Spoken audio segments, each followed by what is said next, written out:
Hey, I just wanted to make a little lens review with some test footage from this little 35mm lens that I have.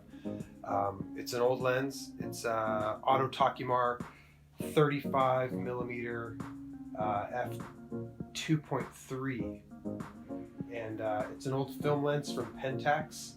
There was Auto Takumars, there was Asahi Takumars, and Auto Takumars, and Super Takumars, then Super multi-coated Takumars. And this one was made from, I believe, 1958 to 1962. It's a really cool lens. It's got a really big front element to it. It has full frame coverage.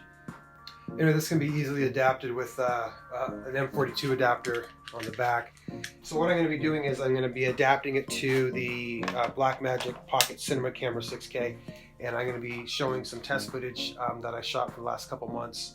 All the test footage I have from this is going to be shot with this, and I'm going to be shooting it in 4K ProRes 422 and various frame rates, but this is pretty much the setup I'm going to show you with the test footage. Enjoy, tell me what you think, and if you have any other additional comments, let me know if you use some of these old lenses for a shooting video. Alright, thanks, enjoy.